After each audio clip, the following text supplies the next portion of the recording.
तो भाई मैंने जावा 42 2.1 ले ली थी कुछ अलग करने के चक्कर में। पर तुम्हें एक सच बताऊं, इस बाइक में मेरे 65,000 रुपए लग चुके हैं अब तक। और फ्यूल एंड मॉडिफिकेशन की तो मैं बात ही नहीं कर रहा। तो चलो डिटेल में बताता हूँ इस बाइक में पूरा मसला क्या है। देखो, अगर जावा बाइक्स को लेके तुम कंफ्यूज हो तो ये वीडियो एंड तक देख लेना। आई डोंट थिंक इसके अलावा तुम्हें कोई और वीडियो यूट्यूब पे देखने की जरूरत पड़ेगी। तो आज मैं तुम्हें बताने वाला हूँ इस मोटरसाइकिल को ओन करने पर मेरा कैसा एक्सपीरियंस रहा इन द लास्ट 4 ईयर। ये मोटरसाइकिल मेरे पास लास्ट 4 ईयर से है। कंडीशन तुम देख सकते हो, मैंने इसे काफी अच्छे से मेंटेन किया है। But the bigger question is कि जावा को लेना क्या मेरा एक सही डिसीजन था। तो आज हम डिस्कस करेंगे इस मोटरसाइकिल में इन द लास्ट 4 इयर्स मुझे क्या प्रॉब्लम्स एंड इश्यूज आए। Issues like heating issue, ground clearance, high maintenance cost, mileage, performance, controlling, braking and handling. इन सभी टॉपिक्स पर मैं अपना पर्सनल एक्सपीरियंस शेयर करूंगा कि मेरा एक्सपीरियंस इस बाइक के साथ कैसा रहा in the last 4 year. And हम बात करेंगे इन 4 साल में मेरा इस बाइक पे टोटल कितना एक्सपेंस हुआ without adding the fuel and modification. और अगर तुम कोई भी जावा बाइक ओन करते हो और तुम्हें कोई भी इशू आ रहा है तो ऊपर आई बटन पर क्लिक करके प्लेलिस्ट चेक कर सकते हो। इसमें हमने जावा के रिगार्डिंग सभी इश्यूज पर वीडियो पोस्ट की हुई है। तो सबसे पहला पॉइंट हम बात कर लेते हैं इसकी परफॉर्मेंस की। तो इस बाइक को लेना मेरा सबसे पहला रीजन था इसकी हाई परफॉर्मेंस।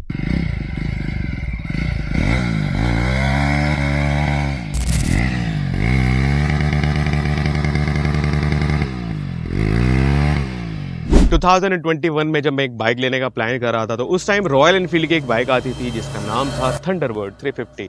पर जब मैंने उसकी टेस्ट राइड ली तो मन उदास हो गया क्योंकि बाइक बहुत ही अंडर पावर्ड थी। इवन किसी ट्रक से मुझे ओवरटेक करने में भी काफी उसे बेल्ट करना पड़ रहा था और हार्डली मैं ओवरटेक कर पा रहा था। तो आई वाज लाइक कि 350 सीसी का इंजन होने के बाद भी why this bike is so much of under powered.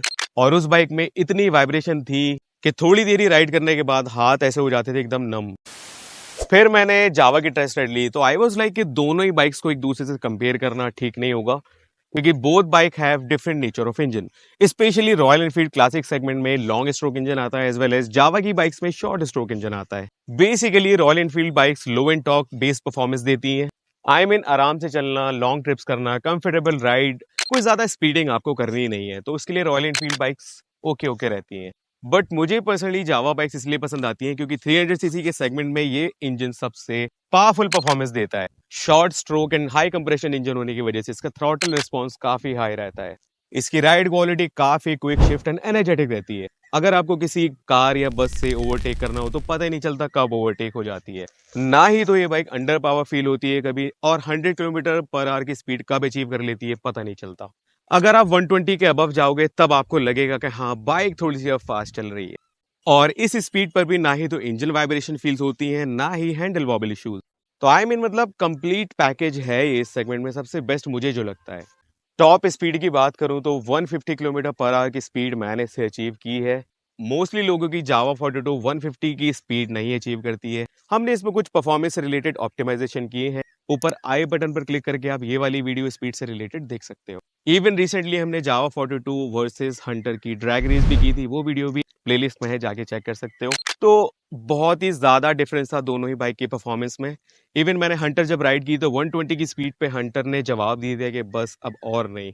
और हैंडल वाइब्रेशंस इतने थे कि ज्यादा लंबा मैं उसे उस स्पीड पे नहीं कैरी ऑन कर सकता। तो ओवरऑल परफॉर्मेंस का कंक्लूजन ये है कि जावा का स्पोर्टी इंजन नेचर मुझे पर्सनली बहुत पसंद आता है इस सेगमेंट में। सेकंड नंबर पे बात कर लेते हैं माइलेज की। तो माइलेज की बात करूं तो जब ली थी तो स्टार्टिंग में सारे टेस्ट हमने किए हैं। तो इनिशियल 1000 किलोमीटर में तो 25 to 26 किलोमीटर पर लीटर माइलेज देती थी। But after completing 3 to 5000 kilometre ये माइलेज देने लगी थी 28 किलोमीटर पर लीटर। फिर हमने इसमें आफ्टर मार्केट एग्जॉस्ट लगाया तब 1 किलोमीटर माइलेज डिक्रीज हुआ था। दैट मीन्स 27 समथिंग देती थी। बट राइट नाउ इसमें स्टॉक एग्जॉस्ट लगा है और कुछ ऑप्टिमाइजेशन हमने इसमें किए थे मेंटेनेंस से रिलेटेड, जिनका रिजल्ट हमें माइलेज में मिला है। तो अब अगर मैं 80 से 100 की स्पीड पे चलता हूँ तो 33 से 35 तक माइलेज मुझे मिल जाता है। और अगर मैं इसे राइड करूँ 120 से 140 की स्पीड पर तब भी ये बाइक माइलेज देती है 30 किलोमीटर पर लीटर। और ये मैं कोई एग्जैजरेट नहीं कर रहा हूँ ये माइलेज, तुम वीडियो देख लेना आई बटन पर वीडियो माइलेज वाली। हमने इसका पूरा जेन्युइन टेस्ट किया था माइलेज का। तो ओवरऑल 30 प्लस माइलेज भी एक अनदर रीजन है इस बाइक को रखने का, क्योंकि एनर्जेटिक परफॉर्मेंस के साथ अच्छा माइलेज भी ये बाइक मुझे देती है। नंबर 3 पे बात कर लेते हैं हीटिंग इशू। जावा के हीटिंग इशू को लेकर यूट्यूब पर काफी सारी वीडियोस ऑलरेडी हैं, पर एग्जैक्टली प्रॉब्लम क्या है वो मैं तुम्हें बताता हूँ। देखो, नो डाउट हीट तो ये बाइक करती है, बट उतना भी नहीं कि तुम चला ही ना सको। स्पेशली समर में अगर तुम जैम में फंस जाओ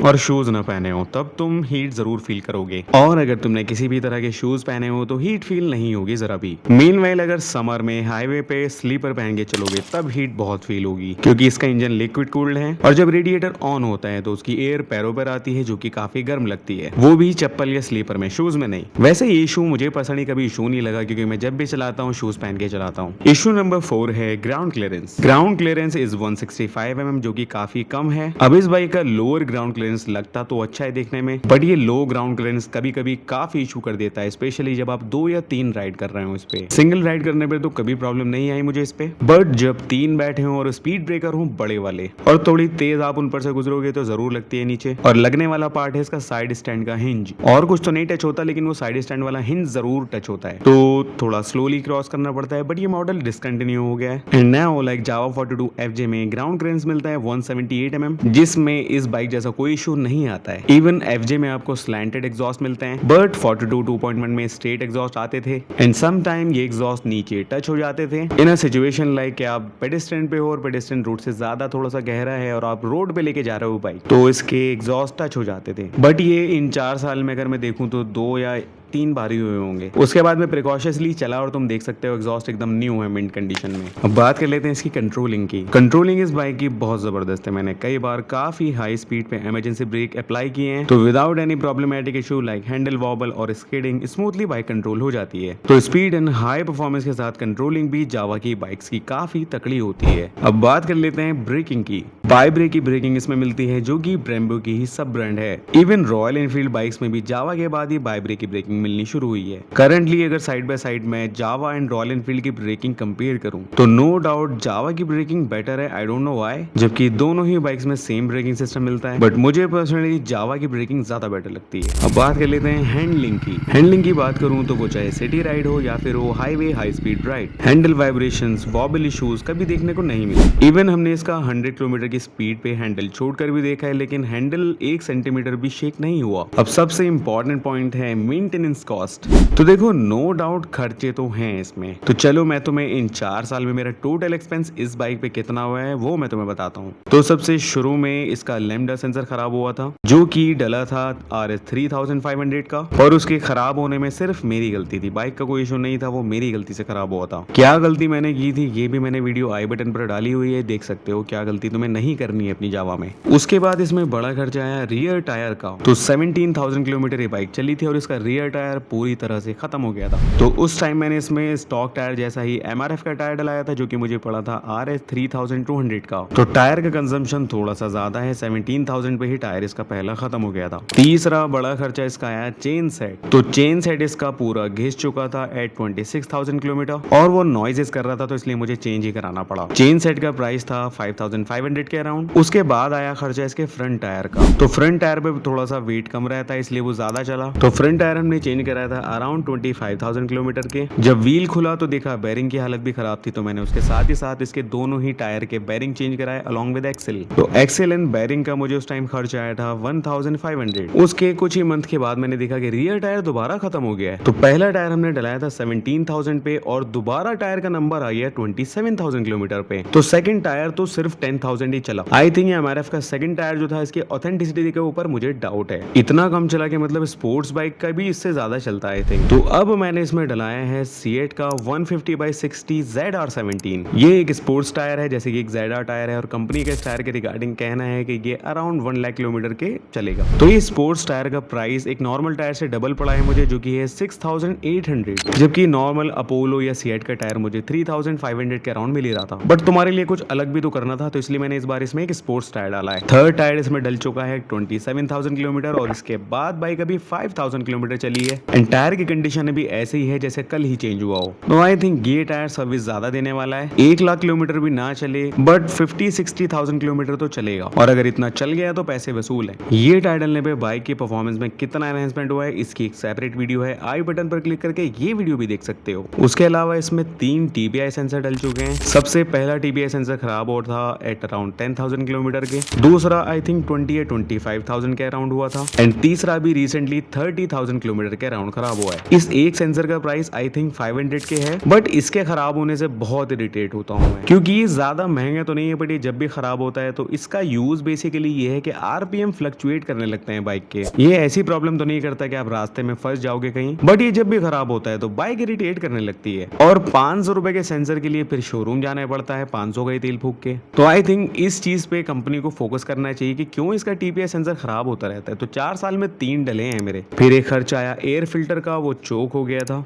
एयर फिल्टर इसका हमने पहला चेंज कराया है 24,000 किलोमीटर के अराउंड, और सेकंड एयर फिल्टर मैंने इसका चेंज कराया है एट 31,000 किलोमीटर। तो एक एयर फिल्टर का प्राइस है 600 रुपीज के अराउंड। तो अब तक इसमें 2 एयर फिल्टर डले हैं। एक जेन्युइन खर्च है, इसको तो मैं कुछ कह नहीं सकता गलत। फ्यूल फिल्टर भी हमने चेंज कराया था जो कि टैंक में लगा रहता है, और उसका प्राइस भी 600 रुपीज के है, और हमने 25,000 किलोमीटर पे अपना फ्यूल फिल्टर चेंज कराया था। इसी के आसपास मैंने इसका throttle wire and clutch wire भी चेंज कराया था। तो दोनों ही वायर हमें पड़े थे 500 रुपीज के around, but throttle wire and clutch wire change कराने के बाद बाइक एकदम न्यू फील हो रही थी, एकदम मतलब मिंट कंडीशन में हो गया था उसका क्लच एंड थ्रॉटल। फिर इसके बाद आए मुझे बड़े खर्चे। तो बाइक में एक इशू आया था हमें कि बाइक स्टार्ट होने में सुबह सुबह कोल्ड स्टार्ट भी प्रॉब्लम कर रही थी, और धीरे धीरे वो प्रॉब्लम बढ़ती गई और फिर हालत ये हो गई कि बाइक स्टार्ट होनी बंद हो गई। 8 बार 10 बार सेल्फ लगाने के बाद स्टार्ट हो रही थी बाइक। तो बेसिकली उसका प्रेशर इंजन का डाउन हो गया था क्योंकि वेल्व जल चुके थे बाइक के। तो फिर हमने इसके वेल्व चेंज कराए जो कि हमें पड़े 3,500 के। वेल्व चेंज होने के बाद स्टार्टिंग होने वाली प्रॉब्लम तो बिल्कुल सॉल्व हो गई, लेकिन एक इशू रह गया, वो था इसके RPM का फ्लक्चुएशन। उसके लिए हमने काफी कोशिश की कि वो TPI सेंसर करके ठीक हो जाए, लेकिन उस बार कोई बड़ा सेंसर थ्रॉटल बॉडी का खराब हो गया था। तो हमने एवरी पॉसिबल वे देखा कि सेंसर चेंज करके बात बन जाए, लेकिन फाइनली हमने थ्रॉटल बॉडी ही चेंज करनी पड़ी, और थ्रॉटल बॉडी हमने चेंज की है 30,000 किलोमीटर पर, और इसका प्राइस पड़ा हमें 8,000 रुपीज। तो इस खर्च में मेरा बहुत दिल दुखा कि सिर्फ 30,000 किलोमीटर पे थ्रॉटल बॉडी कैसे खराब हो सकती है। थ्रॉटल बॉडी पूरी ही चेंज कराने का रीजन ये था कि इस पे काफी सारे सेंसर हैं, और अगर हम कोई 2-3 सेंसर भी चेंज करते तो एक ही सेंसर इसका सबसे महंगा वाला 4,000 का है। तो उससे बेटर मैंने सोचा कि पूरी नहीं हो जाए,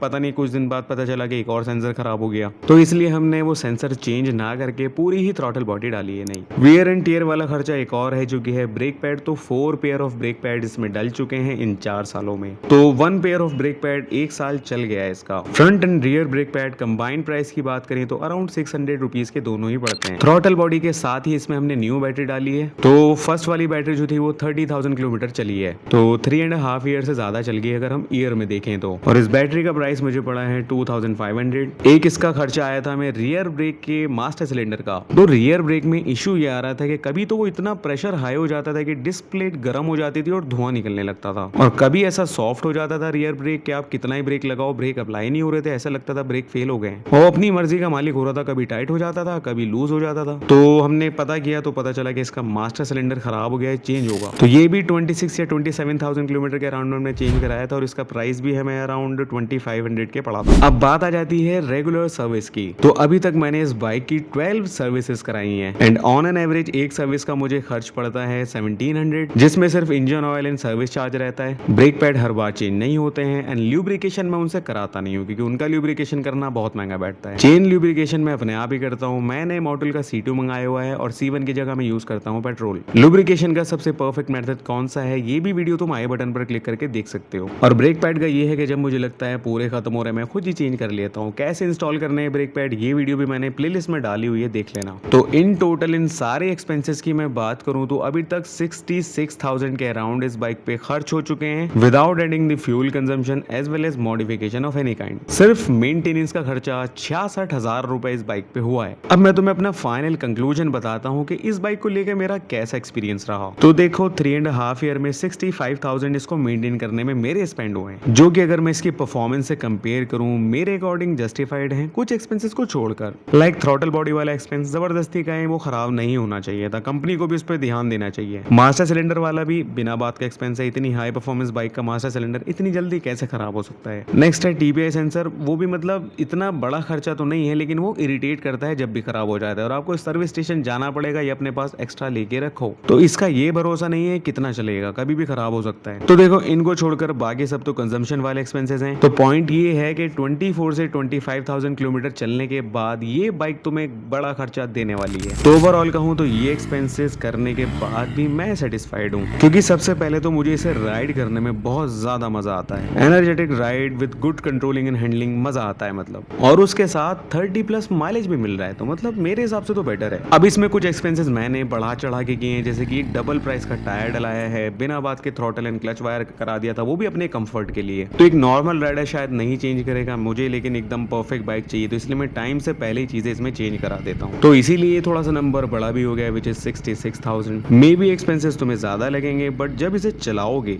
इस सेगमेंट में तो कुछ और चलाना भूल जाओगे। अब मैं तुम्हें दिखाता हूँ उसकी performance and sound quality.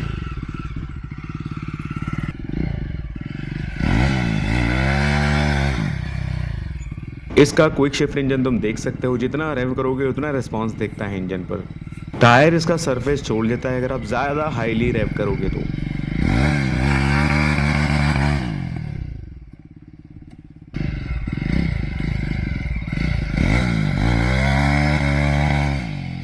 Engine quality तुम देख सकते हो, फिलहाल एकदम मिंट कंडीशन में इसका इंजन है।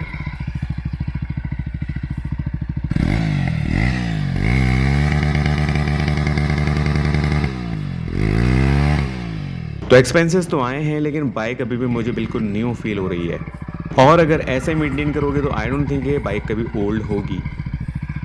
तो ये तो रही वीडियो जो कि इसके मेंटेनेंस के रिगार्डिंग है। लुक्स तुम इसके देख सकते हो, मैंने बहुत ही मिनिमल मॉडिफिकेशन की हुई है, और अगर तुम मॉडिफिकेशन के रिगार्डिंग वीडियो देखना चाहते हो तो कमेंट में मॉडिफिकेशन टाइप कर देना। बाइक पर मॉडिफिकेशन कम दिख रही है, लेकिन एक्सपेरिमेंट मैंने सारे किए हैं, हर कुछ चीज इस बाइक पर मैंने लगा लगा के ट्राई किया है। जो मॉडिफिकेशन अच्छी लगी वो रखी, वरना तो मैंने इसमें से मॉडिफिकेशन हटा दी है। लाइक मैंने इसमें पहले रेजर एग्जॉस्ट डाला हुआ था, लेकिन अब मैंने इसमें वापस स्टॉक एग्जॉस्ट इंस्टॉल कर दिया है। Apart from this any other kind अगर तुम्हें कोई इशू आ रहा है तो मुझे कॉमेंट सेक्शन में जरूर लिखना, मैं एज सून एज पॉसिबल तुम्हारी हर वे में हेल्प करने के लिए रेडी हूँ, क्योंकि इन 4 सालों में मैंने इस बाइक पे काफी एक्सपेरिमेंट किए हैं और डिफरेंट काइंड्स ऑफ इश्यूज मुझे भी आए थे। All I am saying is कि थोड़ी सी PhD मैंने इस बाइक पे कर ली है। जावा बाइक्स के साथ एक इशू ये भी है कि सर्विस स्टेशन काफी दूर दूर है, तो अगर छोटे से भी कोई इशू आता है तो लोकल में तो इस बाइक का कोई हाथ नहीं लगाता, उसके लिए शोरूम में जाना पड़ता है। तो ये एक जेन्युइन इशू है जावा बाइक्स के साथ। लेकिन इन सारी प्रॉब्लम्स के बाद भी अगर मुझे 300cc सेगमेंट में एक रेट्रो क्लासिक मोटरसाइकिल चाहिए रहेगी तो मैं दोबारा जावा में ही जाऊंगा। उसका रीजन मैंने तुम्हें बता दिया, इसकी परफॉर्मेंस नो डाउट बहुत तकड़ी मिलती है, and this is the only reason कि मुझे जावा बाइक ज्यादा बेटर लगती है। तो गाइस आज के लिए इतना ही। वीडियो चलेगी तो वीडियो लाइक कर देना, चैनल सब्सक्राइब कर देना। मिलते हैं किसी और दिन किसी और वीडियो में, तब तक के लिए बाय,